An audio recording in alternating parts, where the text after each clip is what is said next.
Wali Kota Tangerang Selatan Airin Rahmidiani menjenguk suaminya Tubagus Hairiwardana alias Wawan di Rumah Tahanan Komisi Pemberantasan Korupsi. Wawan tersangka kasus dugaan suap pengurusan sengketa Pilkada Lebak di Mahkamah Konstitusi.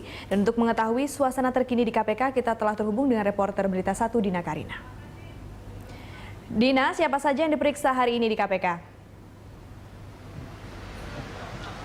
Ya, Awis, hari ini KPK kembali memanggil sejumlah saksi untuk pemeriksaan kasus-kasus yang sedang ditangani oleh KPK. Yang pertama untuk kasus dugaan tindak pidana korupsi dalam pembangunan sekolah atlet di Hambalang. Hari ini KPK memeriksa sekretaris pribadi mantan Menpora Andi Malarangeng yaitu Iim Rohimah, dan juga untuk tersangka Tubagus Muhammad Nur yang merupakan Direktur Operasional 1 dari PT Adikarya. Kemudian untuk kasus pemberian dana talangan ke Bank Senturi, hari ini KPK memeriksa 3 orang. Yang pertama adalah Mariono yang merupakan mantan Direktur Utama Bank Senturi. Kemudian ada Pahala Santoso yang merupakan mantan pengawas media senior di Bank Indonesia. Lalu ada juga Sunario Sampurna yang merupakan Direktur Utama dari PT Adi Sampurna. Sunario Sampurna ini adalah anak kandung dari Budi Sampurna dan keduanya diduga memiliki dana ratusan miliar rupiah di rekening Bank Senturi, dan keduanya juga diduga ikut menikmati aliran dana talangan yang diberikan oleh Komite Stabilitas Sektor Keuangan sebesar 6,7 triliun.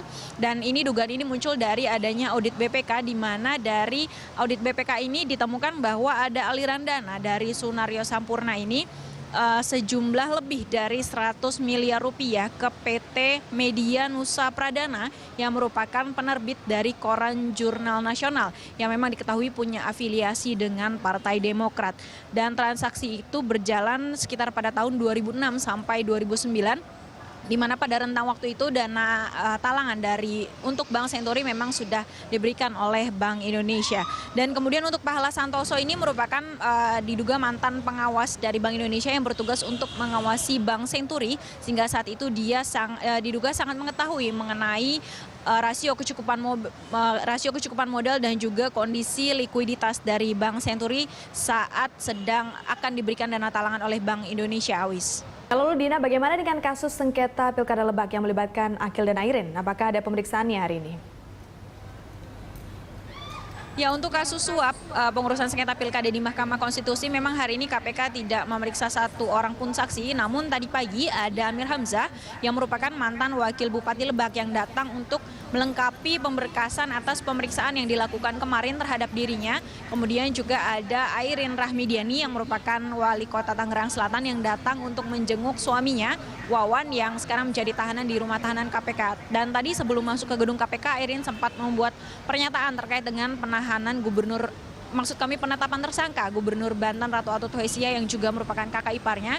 Menurut Airin, dia dan keluarganya akan menjadi warga negara yang baik dengan mengikuti proses hukum yang berlaku di tangan KPK. Dan memang bukan tidak mungkin Airin dan juga Amir Hamzah ini bisa saja ikut terjerat dalam kasus ini, karena saat menetapkan Atut sebagai tersangka, Ketua KPK Abraham Samad berjanji proses hukum dari kasus ini tidak hanya sampai di sini saja, akan terbuka kemungkinan ada anggota keluarga lagi dari dinasti Ratu Atut di Banten yang akan dijadikan tersangka oleh KPK dalam kasus ini. Dan posisi Amir Hamzah dalam kasus ini memang cukup krusial, karena dialah yang mengajukan gugatan ke Mahkamah Konstitusi saat KPUD Kabupaten Lebak ini memenangkan pasangan Iti Oktavia dan Ade Sumardi.